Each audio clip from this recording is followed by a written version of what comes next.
sedang bicara tentang kebijakan wilayah dan tata ruang, terutama yang berhubungan dengan kota ya. Biasanya kata-kata kunci apa tuh yang muncul dengan kota tapi kekinian gitu ya? Eh, yang pertama itu terkait dengan big data, Pak. Jadi menurut NAT tahun 2015 menyatakan bahwasannya big data adalah istilah yang terus berkembang yang mencakup sejumlah sumber data baik yang terstruktur, semi terstruktur maupun tidak terstruktur. Data tersebut memiliki potensi untuk digali guna mendapatkan informasi. Sejalan dengan itu, pada tahun 2019 Roger menyatakan bahwasannya big data ini adalah satu aset informasi dengan volume tinggi, kecepatan tinggi, variasi tinggi, dan kebenaran yang tinggi yang dihasilkan dengan menggunakan komputer atau sistem dalam penyimpanan yang sangat canggih dan rumit dengan cara yang membuat aset ini dapat dikelola dan berguna bagi orang dan organisasi. Contohnya kalau untuk kota apa itu di negara-negara maju? Contohnya itu di keberhasilan Taiwan dalam melaksanakan smart parking, Pak. Jadi menciptakan smart parking yang cerdas dan terkoneksi dengan teknologi informasi dari big data. Selain itu, di kota New York juga bersama dengan IBM membangun bisnis Analytic Solution Center yang memungkinkan seluruh pebisnis di New York dapat mengambil data yang disediakan untuk memproses dan dari keputusan bisnisnya. Sistem ini juga dapat membantu mengidentifikasi klaim pengembalian pajak palsu. Jadi dengan menggunakan big data ini yang pada akhirnya membuat kota ini menghemat 100 juta dolar dalam 5 tahun terakhir. Ada contoh lain? Punya berapa contoh?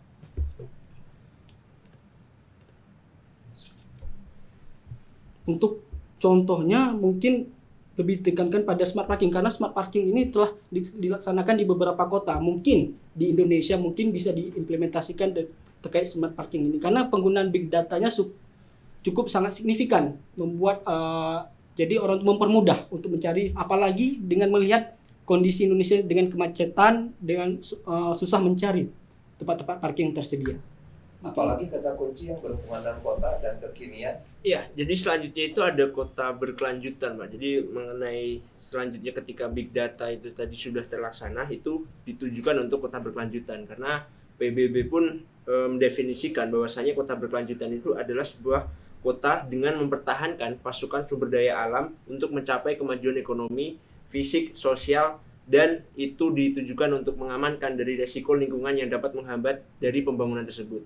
Selain itu juga ada Richard Rogers yang mendefinisikan kota berkelanjutan itu adalah kota yang memenuhi kebutuhan sosial, budaya, lingkungan, dan juga di mana kota itu dapat memajukan masyarakatnya tanpa harus mengurangi pasukan sumber daya alamnya. Itu Pak, untuk dari sebuah kota berkelanjutan itu tersebut. Ada contohnya?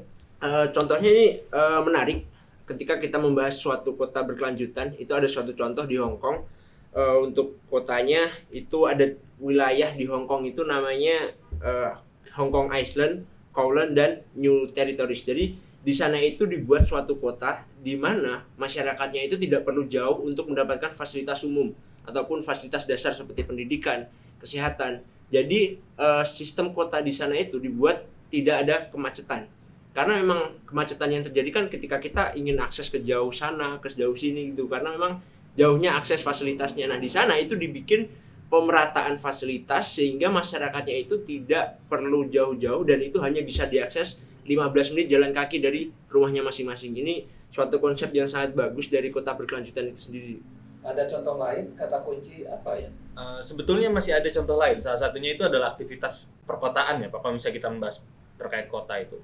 Mengapa aktivitas perkotaan itu menjadi salah satu ikon yang harus dibahas? Karena menurut PBB, penelitian terkait penduduk yang tinggal di wilayah perkotaan sejak tahun 2007 hingga 2009 itu 2007 hingga 2030 mohon maaf, itu akan mencapai ataupun melebihi angka 60% dari seluruh penduduk. Dengan tingginya penduduk di wilayah perkotaan, maka akan terjadi aktivitas perkotaan yang cukup tinggi. Nah, aktivitas perkotaan sendiri ini merupakan kegiatan perkotaan di dalam konteks kawasan perkotaan yang di dalamnya itu mencakup berbagai tindakan dan perilaku yang terjadi di lingkungan perkotaan itu sendiri ya tentunya. Kegiatan-kegiatan yang mencakup kegiatan fisik, kegiatan ekonomi, interaksi sosial, dan juga berbagai bentuk pembangunan infrastruktur, di dalam ruang lingkup kota itu sendiri.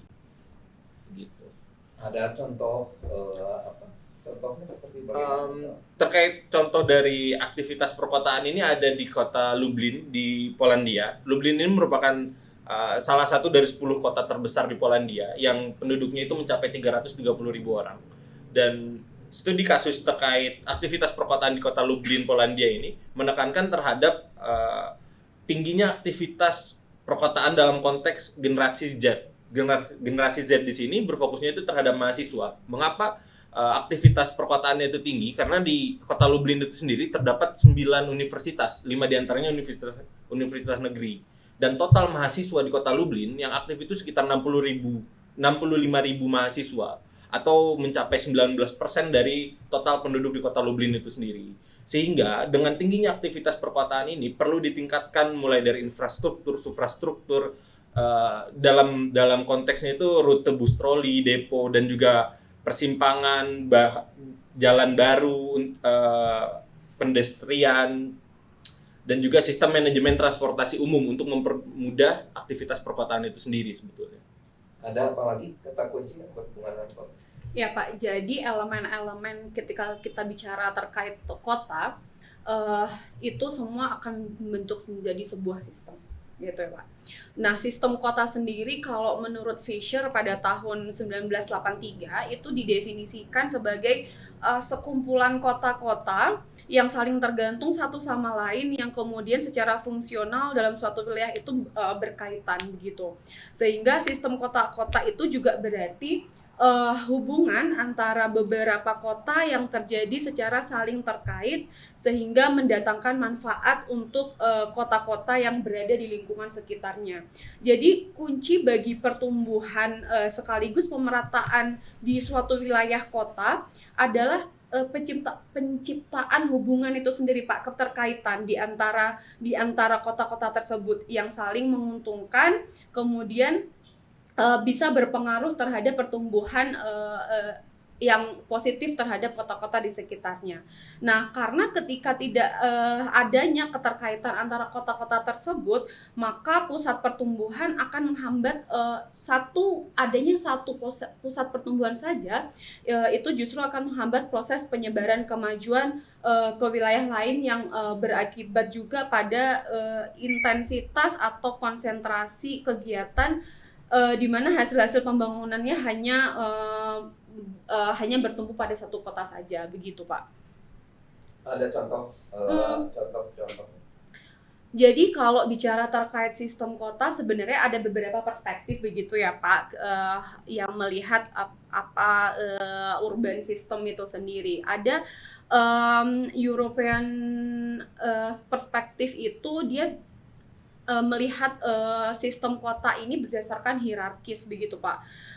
Sistem kota-kota ini biasanya berada dalam struktur tata ruang kota wilayah yang meliputi kota besar begitu, yang atau kita biasa mengenalnya itu metropolitan. Kemudian juga di bawahnya itu secara hierarkis ada kota sedang. Kemudian di paling bawah itu ada kota kecil atau small city begitu Pak. Sebenarnya juga secara geografis ada juga Pak gitu. Kita bisa memahami urban system secara geografis itu ada juga. Jadi ada kategori central high level service cities gitu Pak, di mana kota-kota besar biasanya ibu kota negara begitu. Nah, di situ memiliki fungsi untuk biasanya memudahkan aksesibilitas yang biasanya terpusat pada jalur-jalur transportasi, fungsi-fungsi yang menghubungkan perkotaan-perkotaan di sekitarnya dengan melalui jalur-jalur transportasi. Kemudian ada subcontinental capitals, kemudian di bawahnya juga ada provincial capitals, dan juga terakhir itu ada county towns, atau mungkin kita bisa mengenal itu di Indonesia sebagai kabupaten, begitu kali Pak. Ini AAA sama Teteh ini memang mahasiswa perencanaan wilayah dan kota atau mahasiswa mana sebetulnya? Bisa cerita kota begini, bisa dijelaskan? Betul Pak, kami itu mahasiswi dari mata kuliah kebijakan wilayah dan tata ruang. dari Universitas Pajajaran. S1, S2, S3. Kebetulan kami dari magister, Pak. S2. Betul. Muda-muda ini sudah magister begitu ya. Bermanfaat kan belajar sudut pandang tata ruang dan perkotaan ini di era sekarang ini ya.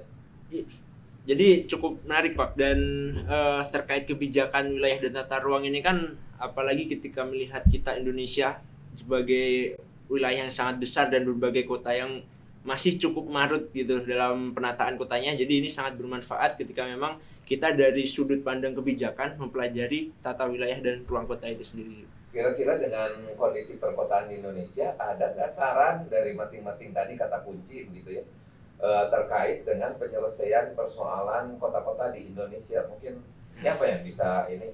Satu orang mungkin bisa memberikan sarannya, nanti bisa memberikan manfaat bagi para pengambil keputusan. Ya. Jadi saran kepada negara kita tercinta itu Indonesia, bahwasannya ini saya melihatnya dari sudut segi big data, yaitu smart city-nya, yang dimana bahwasannya pada zaman sekarang perubahan-perubahan dari tradisional yang dahulu sangat dibutuhkan sebagai untuk kita menunjang agar tidak tertinggal dari negara-negara lain. Jadi seperti yang saya sampaikan tadi, bahwasannya seperti contohnya smart parking ataupun hal-hal yang berkaitan langsung dengan data ini sangat dibutuhkan. Oke, dan ada satu lagi saran mungkin dari kami terkait dari perspektif kebijakan terkait kota berkelanjutan. Itu kita bagi menjadi dua, jangka panjang dan jangka pendek. Itu terkait salah satu indikator dalam kota berkelanjutan adalah penggunaan lahan. Dan dalam kebijakan penggunaan lahan di jangka pendek itu kita bisa memberikan saran terkait penertiban dari lalu lintas itu sendiri. Dan juga kedua itu terkait lahan parkir, penggunaan lahan parkir, kemudian penggunaan parkir mobil itu sendiri yang masih terkadang itu warga itu menggunakan parkir itu menggunakan jalan umum. Nah itu kita perlu ubah dalam suatu kebijakan, dan dalam jangka panjangnya kita berharap dalam suatu perkotaan itu terdapat sistem kota di mana polisentris, di mana menempatkan pusat kota itu tidak hanya terpusat dari satu wilayah saja, tapi itu banyak. Dan harapannya ketika memang penyebaran fasilitas itu tadi bisa merata, masyarakat tidak perlu mobilitas dari cukup jauh itu untuk mendapatkan fasilitas umum yang terdapat dan disediakan oleh negara itu sendiri, Pak. Jadi ada jangka panjang dan jangka pendeknya. Jadi kami melihatnya bahwasannya kita hanya melihat kota ini, wah ini cukup indah, cukup bagus. Tapi bagaimana mekanisme di belakangnya, ditata kelolanya, kebijakannya ini sangat berpengaruh sebetulnya Dan terhadap cukup kompleks. Ya, cukup kompleks, betul seperti kata Bung Bari. Bung Bah. Ya, sebetulnya jika kita berbicara terkait kota, aktivitas perkotaan ini perlu dan juga harus kita manajerial ulang. Terkhusus di Indonesia mungkin ya, yang tempat kita kota-kota yang sekarang kita tinggali. Indonesia itu perlu adanya manajerial terkait aktivitas perkotaan. Mengapa? Karena tingkat kepadatan penduduk Indonesia itu yang cukup tinggi. Dan juga tingkat polusi udara akan konsumsi dari masyarakat untuk masyarakat kota khususnya itu sangat-sangat tinggi, sehingga perlu adanya manajerial di aktivitas perkotaan itu. Manajerialnya itu salah satu langkah atau upaya yang bisa dilakukan bagi pemangku kebijakan itu, kita bisa menghitung kepadatan penduduk ataupun jumlah penduduknya. Lalu kita coba cari ataupun membagi terkait fokus-fokus dari penduduk itu, contoh pekerjaannya di mana, yang menjadi sentral industrinya di mana. Kita sediakan jalur akomodasi yang berupa akomodasi transportasi umum, sehingga itu bisa meminimalisir kemacetan, meminimalisir timbulnya polusi-polusi yang seharusnya bisa kita sudahi dengan langkah-langkah preventif seperti itu. Terakhir mungkin ya Pak, jadi karena kita harus menyadari bahwa kota ini seperti organisme, seperti kita juga manusia, makhluk hidup gitu. Kota tuh lahir, tumbuh, kemudian berkembang secara dinamis begitu. Dan yang semakin hari semakin besar itu adalah yang terjadi adalah urbanisasi gitu. Nah, urbanisasi karena kita tidak bisa mencegah itu dan ternyata urbanisasi juga tentunya menimbulkan dampak untuk kota itu sendiri. Baik landscape secara biofisiknya itu berubah, kemudian fungsi kota, kemudian kualitas kota, kemudian juga perilaku manusia di dalamnya itu juga tentunya mengalami perubahan, sehingga pemangku kepentingan ini dalam merencanakan kota penting juga untuk melihat dari perspektif sosioekologikal. Jadi menyeimbangkan antara sosial dan juga hal-hal yang berkaitan dengan alam, dengan nature itu Pak, ekologis gitu. Karena hal ini nantinya muaranya akan ada pada kota yang berkelanjutan. Itu Pak, yang mungkin bisa kita tekankan kepada para pemangku kepentingan gitu. Terakhir, mungkin untuk menyelesaikan persoalan perkotaan sepertinya tidak akan selesai oleh mereka yang memiliki keahlian di bidang perencanaan kota, kebijakan pembangunan, begitu ya. Kira-kira mungkin keilmuan apa lagi yang bisa berkontribusi untuk menyelesaikan persoalan perkotaan, wilayah, tata ruang di Indonesia? Mungkin bisa menyebutkan beberapa keilmuan yang bisa berkontribusi untuk menyelesaikan persoalan perkotaan dan mengarahkan perkotaan itu supaya lebih berkelanjutan. Silakan. Mungkin yang pertama itu juga dari disiplin ilmu pemerintahan juga bisa Pak dalam hal ini untuk menertibkan ataupun bagaimana terkait kota ini bisa disusun dan dirancang gitu. Dan juga jangan lupakan bahwasanya ketika kita sudah menyusun kota itu tidak semata-mata itu hanya pemerintahnya saja yang bisa mengubah kota itu secara signifikan, tetapi juga perilaku masyarakatnya itu sendiri. Maka dari itu bisa juga dari disiplin ilmu psikologi juga gitu. Bagaimana ketika memang kita sudah merancang dari segi pemerintahannya, tetapi memang dari segi masyarakatnya perilakunya masih agak kurang bisa menaati peraturannya, maka juga sama saja kebijakan yang diterapkan oleh pemerintah implementasinya kurang gitu. Jadi makanya harus segi balance gitu dari segi pemerintahan, itu dari segi government, ada di sisi ilmu pemerintahan dan juga dari segi masyarakatnya itu perilaku mungkin dari psikologi, disiplin ilmu psikologi Pak. Yang lainnya mungkin. Jadi terkait apakah ada jurusan lain yang bisa menangani permasalahan-permasalahan kota, jelas adalah jurusan kebijakan publik, yang dimana kami sendiri, yaitu dari Magister Kebijakan Publik, ada mata kuliah yang bernama Kebijakan Wilayah dan Tata Ruang, yang dimana kami ditekankan untuk bagaimana mentata kelola perkotaan, melihat bagaimana positif baiknya tentang tata kelola dan bagaimana elemen-elemen dalam perencanaan kota. Jadi kebijakan publik ini merupakan satu jurusan yang menurut pandangan kami sangat berguna bagi tentang perencanaan kota ke depan. Iya, betul. Kalau misalnya kita membahas terkait disiplin ilmu mana yang menjadi fokus dari pembentukan ataupun penciptaan kota yang memang ideal, saya setuju dan sepakat dengan pandangan dari Mas Argi maupun Mas Noval. Kebijakan publik merupakan salah satu kunci dari penciptaan kota yang memang ideal. Mengapa demikian? Karena kebijakan yang dikeluarkan oleh pemerintah itu merupakan hal yang harus ditaati oleh seluruh warganya.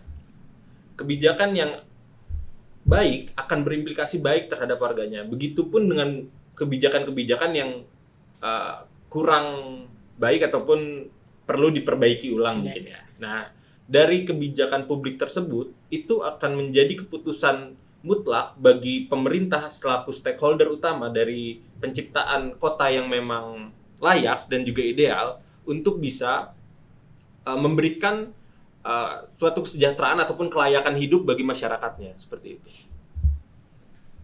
Dari semua apa yang disampaikan rekan-rekan, sebetulnya kebijakan publik ini titik tumpunya yang mengkerangkai dari semua disiplin ilmu yang bisa berkontribusi dalam perencanaan wilayah maupun perkotaan, baik itu jurusan sosialnya begitu, kemudian tadi juga mungkin kita bisa mengarahkannya juga ke arah yang sifatnya pembentukan karakter, jadi dari sisi psikologis gitu.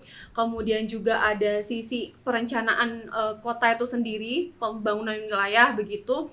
Nah, kemudian kebijakan publik ini yang merangkai dari itu menjadi sebuah kebijakan yang tentunya pada titik akhirnya kita ingin good policy dan good implementation dalam perencanaan wilayah dan tata ruang di Indonesia khususnya. Begitu.